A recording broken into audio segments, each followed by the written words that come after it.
Hi friends, అందరికీ నమస్కారం అండి. ఈ ఆగస్టు మాసంలో మీన రాశి వారి జాతకులు ప్రాణం పోయినా కూడాను ఈ ఒక వస్తువును 9, 10, 11 తేదీల్లో ఎవ్వరికీ ఇవ్వద్దు. ఒకవేళ పొరపాటుగా యామరపాటుగా ఇచ్చినా కూడాను జరగబోయేది ఏమిటో మీకు తెలిస్తే గనక ఖచ్చితంగా బీతిల్లిపోతారు. దరిద్రం వస్తుంది, లక్ష్మీదేవి ఆగ్రహానికి గురి కావాల్సి వస్తుంది, ఇంకా మీ జీవితం నరకమైపోతుంది. ఇందులో సందేహమే లేదు అంటున్నారు జ్యోతిష్య పండితులు. అయితే అసలు మీన రాశి వారి జాతకులు ప్రాణం పోయినా ఈ శ్రావణ మాసంలో ఏ చిన్న వస్తువును ఎవరికి ఇవ్వకూడదో తదితర పూర్తి వివరాలు అన్ని కూడా మనం ఈ వీడియోలో సంపూర్ణంగా సవివరంగా తెలుసుకునే ప్రయత్నం చేద్దాము. అంతకంటే ముందు ఫ్రెండ్స్, వీడియోని పూర్తిగా చూసేయండి. అప్పుడే మేము ఏం చెప్పబోతున్నామో మీకు పూర్తిగా అర్థమవుతుంది. వీడియో గనక మీకు నచ్చినట్లయితే గనక లైక్ చేయండి. మీ లైక్ మాకెంతో సపోర్ట్ అండ్ ఎంకరేజ్మెంట్ గా ఉంటుంది. ఇక మనము ఏ మాత్రము కూడా ఆలస్యం చేయకుండా వీడియోలోకి వచ్చేద్దాం. మీరు ఎన్నో రకాల ఇబ్బందులతో బాధపడుతున్నారా? అయితే గురువు గారిని సంప్రదించండి. ఎటువంటి గుప్త సమస్యలకైనా, స్త్రీ పురుష వశీకరణములకైనా, భార్యాభర్తల సమస్యలు, సంతాన సమస్యలు, ప్రతి సమస్యకు కూడాను తగు పరిష్కార మార్గం చూపించగలరు గురూజీ రామరాజు. Phone number 9696555577.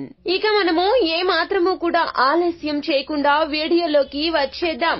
మీన రాశి వారి జాతకులు ప్రాణం పోయిన ఈ చిన్న తప్పిదాన్ని చెయ్యొద్దంటున్నారు జ్యోతిష పండితులు. నమ్మకంతో, విశ్వాసంతో ఈ చిన్న మాటను లక్ష్య పెడితే గనక జీవితంలో ఎంతో ఎత్తుకు ఎదగగలుగుతారు. ముఖ్యంగా 9, 10, 11 తేదీల్లో చాలా జాగ్రత్త. మీ జీవితంలో ఈ 3 రోజుల్లో ఎంతో ప్రాముఖ్యతను సంతరించుకోబోతున్నాయి.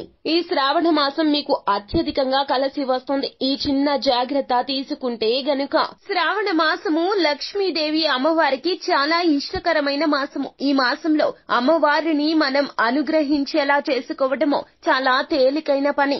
అలాగే అమ్మవారికి కోపం తెప్పించడానికి కూడాను మనం ఏమరపాటుగా ఉంటే, ఏ చిన్న పొరపాటు చేసినా కూడాను అమ్మవారు అలిగి మన ఇంటి నుండి శాశ్వతంగా వెళ్లిపోతుంది. కావున మీన రాశి వారి జాతకులు ఈ రోజున మాత్రము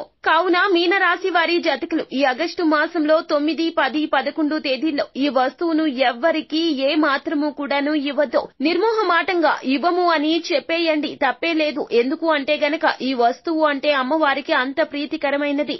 అమ్మవారి స్వరూపంగా భావించే ఆ యొక్క వస్తువు ఏమిటంటే గనక ఆ పదార్థము పసుపు. మంగళకరమైనది. ఏ చిన్న శుభ కార్యక్రమం అయినా కూడాను పసుపు లేకుండా మనం మొదలు పెట్టము. అమ్మవారి ప్రతి రూపంగా మనం పసుపుని భావిస్తూ ఉంటాము. ఈ 9, 10, 11 తేదీల్లో మీన రాశి వారి జాతకులు పొరపాటున కూడాను పసుపుని ఎవ్వరికి ఇవ్వద్దు.